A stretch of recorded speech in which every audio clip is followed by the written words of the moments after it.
Hey everyone, and welcome to our Clips and Highlights channel. If you want to keep up with everything Kyle and I have going on, make sure you subscribe to the main Grinding Gear YouTube channel, which is where we actually do these streams. That's right, we stream right here on YouTube.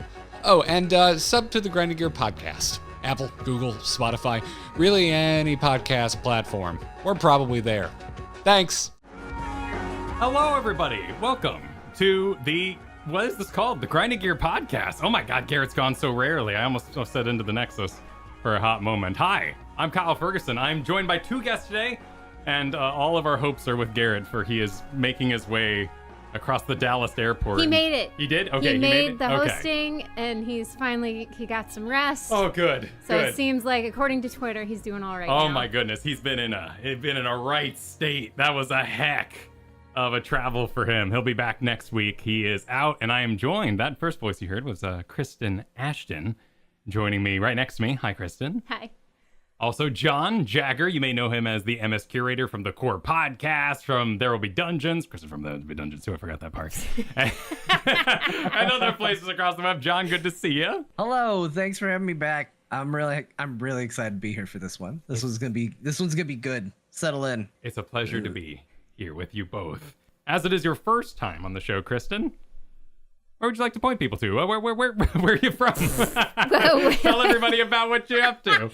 Well, currently I'm the domestic CEO of Ferg Industry Household, where I manage food, finances, and fun for the kids, and also manage a lot of the business stuff on the back end, and did a lot of front end stuff, but waiting for the kids to be a little older before I rejoin. However, there are some things in the works. I think a lot of you heard the Dirty 30, which I plan on continuing, and then there should be some cooking stuff coming up. Awesome. And John, for those of you who haven't met you, where are you from? What do you do? Well, I also do a video game podcast, much like this one, but just, say to yourself, hey, what if you took the Grinding Gear podcast and tripled its length and made it somehow slightly less about video games? And that's Core. That's the Core podcast. And I do that with Scott Johnson, who's been a guest, and Bo Schwartz, who's been a guest. We've all been here. But yeah, it's like a girthier, less focused version of this. I mean, as far as video game news goes, you guys cover it all. Every little Xbox scandal, all the console wars stuff, still alive and well out in the world. You all have a special dynamic. I mean, you'll learn something. Whether you want to learn it. I won't promise you wanted to know it, but you'll learn. It's a wonderful show. And of course, all three of us, actually, before even that, we go back to playing Here's the Storm together. And we did a Divinity 2 full playthrough stream, about 160 some odd streamed hours of that. And then, of course, got into There Will Be Dungeons doing D&D together. So what a time. Now we're gathering in the fog of parenting. Well, Kristen, you have a bit of a legacy around these parts for telling me I never actually beat Dark Souls 1. Who built that legacy? Kyle Ferguson. My shame did, when you continue to remind me. You keep reminding your audience. You couldn't just let it die. You have to build it into this thing. Yeah, so tell us about your favorite types of games, which are the Soulsborns. Why? What? How did this happen? Well, I used to stream games, and that one was recommended because, it's fun to try really hard stuff to see if the game is legitimately well designed and a challenge, or it's poorly designed and hard because it's a bad game. And Dark Souls ended up being a magnificent experience that drops you in this really oppressive world that just keeps going. New monsters, new enemy types, new challenges, and crazy helmets, even crazier than before. And you slowly make your way through this thing. And each boss feels like you've learned a new, piano concerto or something, because you have to do it sort of perfectly to move on to the next one. And then you have the DLC on top of that with Artorias. So the first game was just this, I blindly threw myself in and had the most amazing experience ever with tone, whatever story you can pull from it. And there is story you can pull from it. And then the game design. And then from there, of course, I loved it so much, I wanted to see what was beyond that. And 2, change things up gameplay-wise.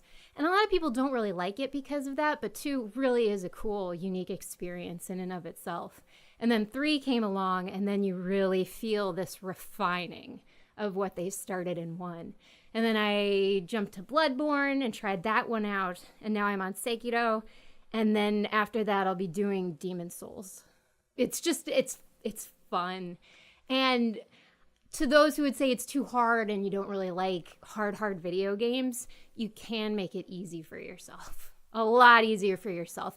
It really all just depends on where you put the points in the build and what type of armor and weapons you use. Really no different than other RPGs. Do you have your eye on any non-FromSoft games that you would hit up when that journey's finally done, or are you like exclusively franchised out? No, currently I know how long it's taking me to get through these games, so realistically, if I were to do other Souls-like games, it would probably be a year or 2 years out before I get a chance to do that. But I have heard good things of Neo and Salt and Sanctuary. Oh, I'm familiar with the Sultan. Is that like It's a 2D. Okay. And artistically, it's kind of got the palette that Dark Souls has. So kind of like Blasphemous? Is that the one I'm thinking of with the triangle helmet and Oh, I don't know. a bunch of imagery, dudes on crosses and horrible suffering and all that sort of thing. Some people believe it's about the gore, but it is not. I mean, it's a part of the atmosphere for sure. Well, we put out a little bonus video this week for patrons and members. By the way, thank you to everybody who's supporting these shows over at Grinding Gear, whether you're on the Patreon, whether you're on the membership, whether you're a one-time donator. It all helps out. It's all immensely helpful, and we really, really appreciate y'all. This last week, Garrett and I put up a spooky movies suggestions. And since that was a video, we have to be super careful because if you say too many video names, we have to look up a bunch of pictures and stuff. So here, on a podcast, we can say whatever we want, as long as we want. So let's do some spooky video game suggestions, and we'll pass it to John first. John, do you have a top 3 holiday Halloween gaming? Oh boy. I mean, I saw in the notes, so I can't act like, oh, you blindsided me, Kyle. Where is I this had no coming idea. from? You totally can, John. Rewind wow. it. Do it. I had no idea. Here's the problem is like when you ask me like scary video games, right? Immediately I go, okay, what video games scared me? And for whatever reason, games haven't really scared me that much in a while. So when I think of games that scared me, I think of a bunch of games nobody can really play easily anymore.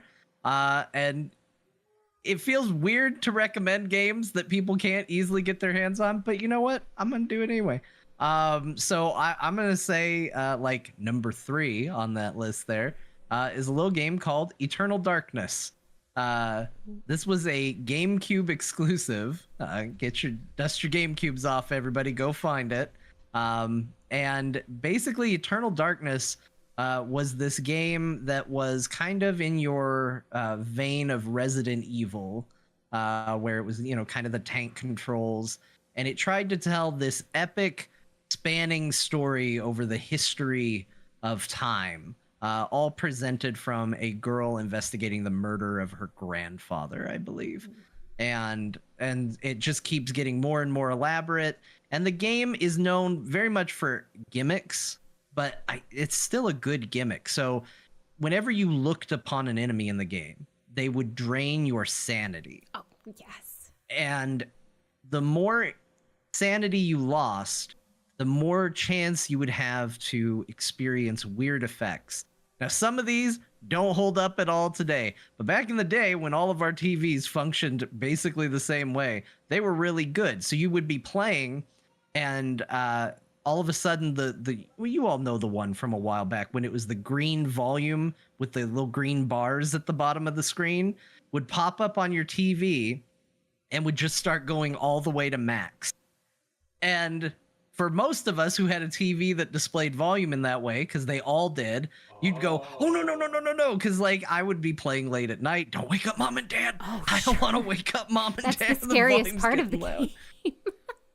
and it would look perfect. So you're hitting volume trying to stop it. You're like, what is this?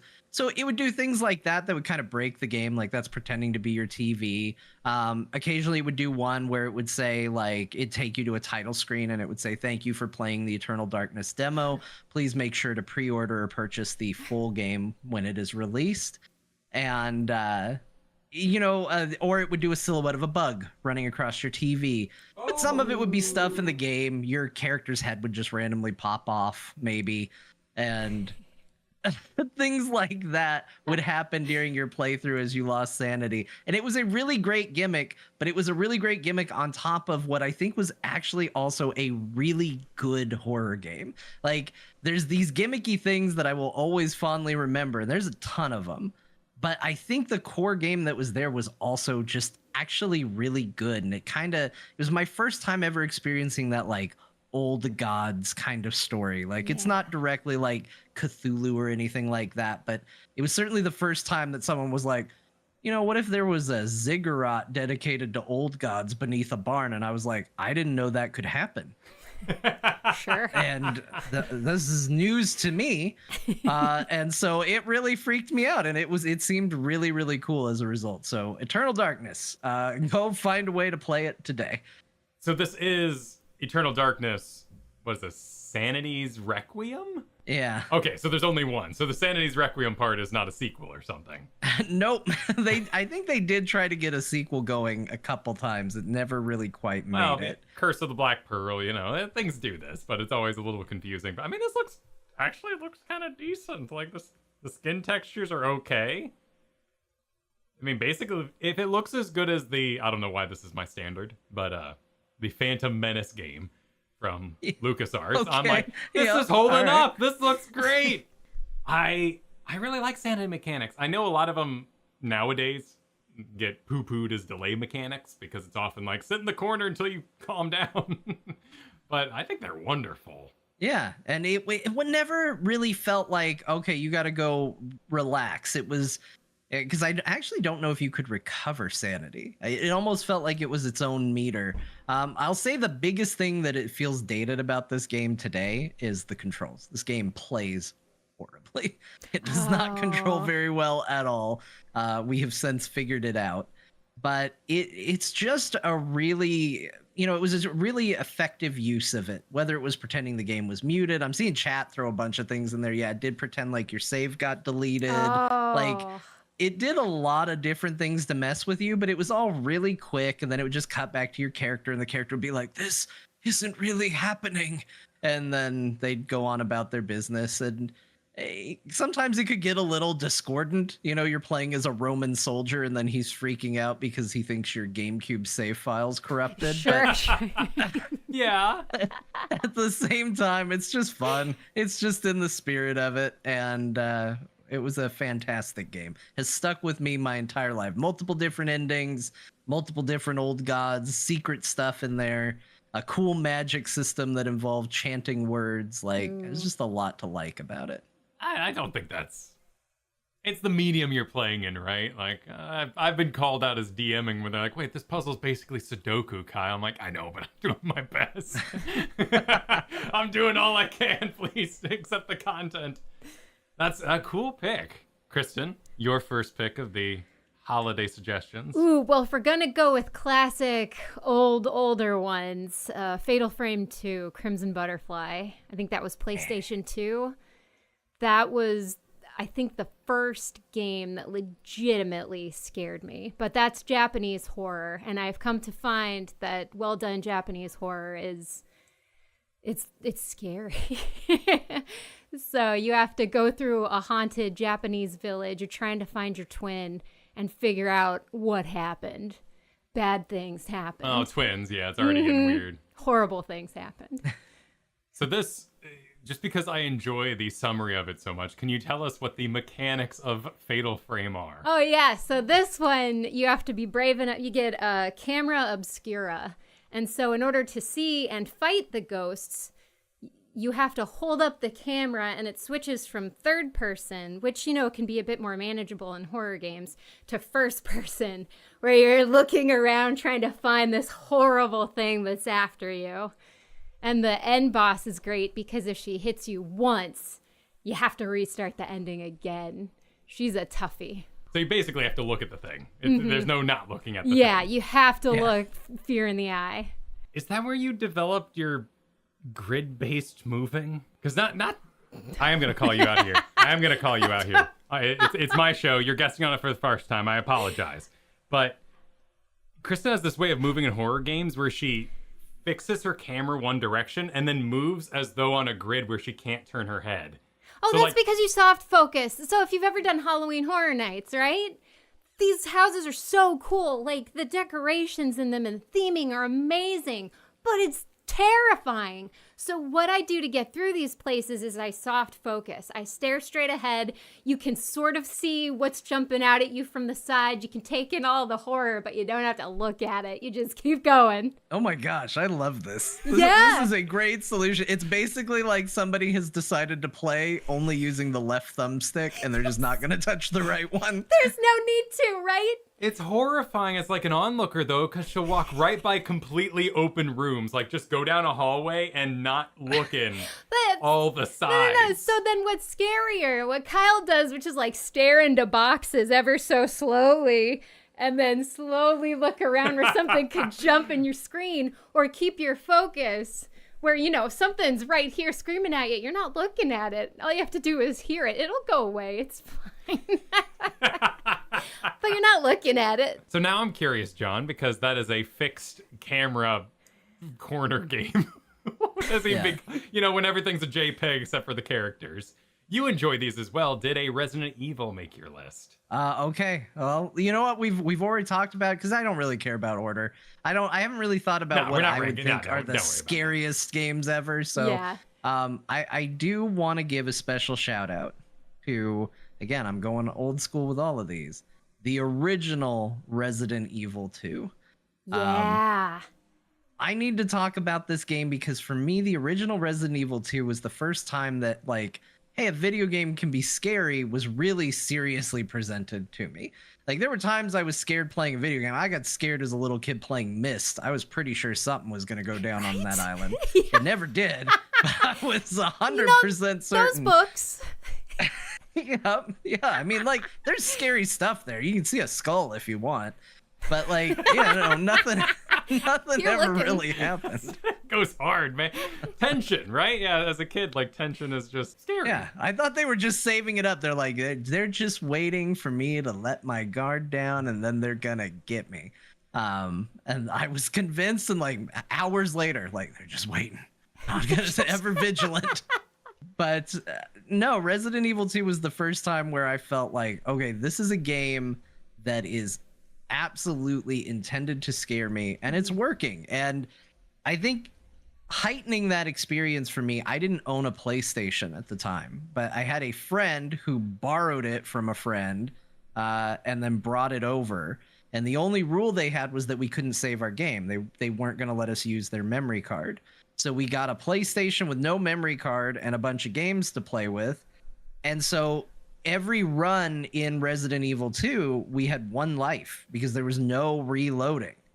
So you add the tension to the game that's already, I think it's pretty scary, but you add to the fact that, like, okay, we're now playing it like a roguelike where you cannot die. And my alarm went off. I have to go pick up the kids from school if this was a normal day. I thought a bird got in your room. But you have to play as if, like, this is it. This is all you get. How far can you get? And if the zombies get you, you're done. And that really enhanced it. But I also just think that game is so effective, and the fact that they hold certain things for as long as they do, because for people who played the original, the way it worked was you had a Leon disc and you had a Claire disc, and you could put in whichever disc you wanted, and that's the character you played as. And they had a slightly different story depending on which character you played. But then once you beat the game, you would then start a save as the opposite character for the B scenario. And then you would play through as the opposite character, experiencing a different side of the events of the first game. And right now, ever since the remake, everybody talks about Mr. X. Oh, Mr. X, he's so scary, Mr. X. Mr. X isn't in the first scenario for either character in Resident Evil 2. He Oh. doesn't even show up until you get to the second scenario. So you have to beat the game once before he's even in the game. And he's cool. genuinely terrifying, Yeah. but they save that for a second playthrough. And at that time, you know, old PlayStation Resident Evil suffers a lot from like Warner Brothers animation, where you know when something's gonna move because The it wall. doesn't look like the painted background. It's Yep. like, oh well, this wall looks nice and painted, and then there's a door that looks like a 3D model stuck to it. I bet that door's gonna open. But there's a part in there where Mr. X comes at you while you're trying to solve a puzzle. You knock him down or you run away, whatever. You run out of the room and you run down a hallway that would be adjacent to that, and there is no hint, but he just bursts through the wall. And that, up to that point in gaming, like in those types of games, was unheard of. Like that just didn't happen. A character didn't chase you into multiple rooms. That's part of why Nemesis was so scary when they did Resident Evil 3. Like the idea of someone following you into another room was like kind of unheard of. And I remember screaming so loud the first time he burst through a wall on me. And then again, the absolute extra terror of I'm gonna wake up mom and dad. Like this is the worst part. And I'm gonna die. I have to start Yeah, over. Mr. X is gonna kill me. then Oh, mom right. and dad Yeah, are I gonna forgot kill about me. the Iron Man mode. Yeah, if your parents come out, they're going to get you killed. Wow. So it will always be one of my all-time favorite games. It's the game that made me fall in love with PlayStation. It's the game that made me fall in love with survival horror in general. So many firsts for me for that game. And not to take anything away from the remake, I think the remake is one of the best, modern horror games that they've done in a long time. But I still have such an absolute fondness for original Resident Evil 2. It's still just a fantastic game. Kristen, number 2 for you. All right, I'm gonna throw out Amnesia: The Dark Descent. Ah, Classic. yeah. Very good haunted castle. Piece the story together. A few endings you can get, but some really good horror set pieces. And then the sound. When you start to lose your sanity in the dark, that scratchy sound that happens was really, really nice. Although for me, the scariest part was when you're going through the water and it's kind of like a maze you have to get through and something's chasing you in the water. Now, if you look behind you, you see nothing but the, splashes in the water. But me, who doesn't look behind me, this actually made it scarier because I didn't look behind me. So as I'm running in circles from this thing in the water, imagining what it could be, it's absolutely nothing. Good pick. What a cultural phenomenon there on the edge of Justin TV and Twitch firing up. Is there a streamer of that time who didn't play this game? It was just all over. And another one of those, they had to go kind of hide in the corner, but it worked, and the monster was kind of goofy with his weird open mouth. Oh, totally. thing. If you look at most of these monsters in the Yeah. day, they're not spooky. You need the lighting to really sell it. All right, I'm interested for your third because I want to know if now, I guess Fatal Frame you played in high school, so that would have been. College was the first Okay. time. And then I Okay. played it again. So did you have any horror games in high school that stuck with you? Like just anything that you feel like was more scary of the time, but maybe doesn't hold up now? High school was a very busy time for me. So I gamed a lot before high school, but then high school hit and I just did not have much time. I was too big into anime. And we didn't have any of the main consoles at the time either. So high school was kind of a gaming empty period for me. Perfect. You'll do well in Doing this audience. the bootleg anime.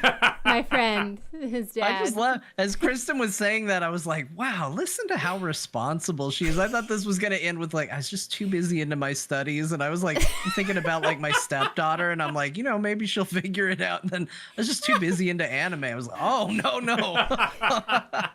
Well, are you proud, for a segue there, of your third horror movie or video game suggestion, John? I am. I'm going to cheat a little bit because I'm going to throw in a couple here. Ooh. Real quick. The third horror game I want to talk about is the horror game you don't expect to be a horror game. Like, we all know what we're getting into when we buy a Resident Evil game or a Silent Hill game or something like that. But if you say, John, what are some of the biggest scares you've ever had in video games? Not horror video games at all. Some of them may be a little closer, as I do want to give a special shout out to like System Shock 2. Okay. When I played through that game the first time, it is one of the only games where I went and found a quiet corner and just knelt down by some boxes while a hacked protocol droid that would detonate if he found me was walking around going, "Please run away from me. Please, I don't want to hurt you." But I know he's looking for me at the same time. And it just was too much. I just sat down up on some crates and was like, gotta take a break. I can't keep playing this game. This is too much for me. System Shock 2 really bothered me. But a more recent one, and I was telling Kyle about this. I won't go into spoilers because I know a lot of people are still playing, making their way through. But I was a little blindsided because based on a choice I made in the new Cyberpunk Phantom Liberty expansion, it turned into a horror game out of nowhere. And I was really not expecting that to happen. And it was one of the scariest video game experiences I've had in the past couple years. And it was a hard turn. And it's not even content everybody's going to see, because I mentioned this on Core. And someone sent me a message and said, "I finished Phantom Liberty. Can you tell me what you found exactly so terrifying in that?" And I basically said, "Well, what choice did you make here?" They made the other choice for me. That content, not in the game at all. So that was kind of crazy and kind of unexpected. So for me, like, it's always been interesting, the video games that like scare you and bother you, but they are in no way pretending to be horror games. Like, one of my biggest video game scares was from Elder Scrolls 3 Morrowind. It's because I was playing way too early in the morning. I was playing a mod and somebody spawned a guy right behind me. And it just caught me off guard. It was just the right level of terrifying in that moment. I mean, Half-Life I don't think is considered a horror game, but No. Half-Life scared me plenty of times with the head crabs just leaping out of vents at you. Yeah, and no, it's got really good horror beats, and 2 as well. The weirdest thing about Half-Life memories is my graphics don't update. Like, I'll have trouble remembering what Ocarina of Time looked like, or Mischief Makers, or some weird game that, and I Google it, and I'm like, oh my god, that looked like that. But Half-Life always looks like that, and it scared the hell out of me. Yeah, actually, Ocarina of Time, real good, scariest game that isn't a scary game, is a fantastic one. And, you know, I see chat saying it too. Kyle just casually dropped Mischief Makers on all of us here. That is a game that I don't know anybody else who has ever talked about Mischief Makers until right now. And I am so stoked that it's my friend Kyle, who is the first person I've heard in forever to talk about Mischief Makers. Like, nobody talks about that video game, but it lives in my head as a just wonderful memory, and I'm so stoked that you played that game, Kyle. It lives in that weird space of like total bullshit, because there was like Vector Man on one side of the spectrum, and then what was the not Rayman guy who was purple? Not Rayman guy. Yeah, the hover hands and the hover neck, and you know, his feet and his limbs weren't connected to his body, but he was purple, and it was N64. Tonic Trouble, yes, Tonic Trouble. Or actually, Glover. Glover is absolute bullshit. Gotta love the glove. Yeah, Glover. But there was something about Mischief Makers that even though it was bullshit, I kept renting it. Like, it kept being like, I'm gonna beat this damn thing. Challenge me. Did you? No. You never beat No, I never beat Mischief Makers. I think there's a challenge on the horizon. Missed connections. Gotta go back in time. You gotta go back to Mischief Makers, man. That game's great. You shake things. That's a main component of the game. It's like Mega Man, but if Dr. Light was kind of a pervert. Did you have a not scary, Kristen? No. I've got scary scaries. Oh, your scaries are real scaries. They're designed to be scary scaries. So what's your third horror video game? I gave it a lot of thought. There are some really, really good horror games. And I settled on Outlast. And the reason I settled on Outlast is story-wise and theming-wise and gameplay-wise from level to level. It flows from start to finish. And the ending is this wild ride that you only kind of get glimpses of as you're going. But then you're there and you're like, sure, you were telling me about this the whole time. I buy it. Let's do it. And it's just nuts. And I'm not going to ruin it for anybody. But if you've ever been there and you've done Outlast, that ending, you don't even know it's going to be the ending. But at the same time, they're telling you this is going to be the ending. It's amazing. And again, that's another one with the camera mechanic, except you have batteries that you change out with your camcorder, and you get to hide under beds and hide in lockers. You got to run from things or crawl through vents. It's a good one. I will always think of that game as the game that nearly killed Scott. Oh. Because if you've ever seen the GIF of Scott where you worry genuinely about his health, that was playing Outlast, and Yep. I didn't know him at the time, but I saw it and I was like, they're trying to kill this man. Oh, is that the one where he was grabbing his heart? Like he straight up like... Yeah, yes, this is the one where it looks like that's the end of it for him. He's done. Wow.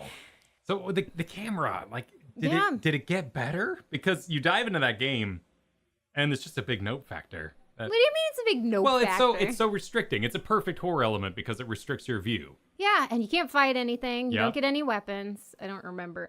I'm pretty sure it's just running and hiding. So did you feel like you adapted to the camera and there were other elements that stayed scary, or was the whole thing just through and through horrifying? Yeah, the camera is really the only thing you get. And you know how in horror games you get the stages, and usually it's a different type of horror. You're being chased by something, or it's a slow stalk, or it's a maze and you don't see anything until the very end, and then you have to get out as fast as you can.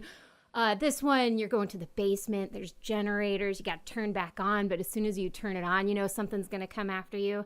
So there's this perfect balance of the occasional jump scare, which I agree can be cheap if overused, but they used it very, very well. They used it responsibly to get you sometimes. So they build this wonderful balance of, could there be something around the corner, but also knowing when there's going to be something around the corner. And that's that beautiful balance that just persists throughout the game.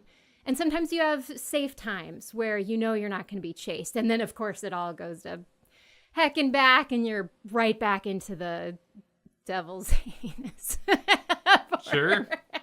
Sure. Yeah. But that ending. It's a good one. That's awesome.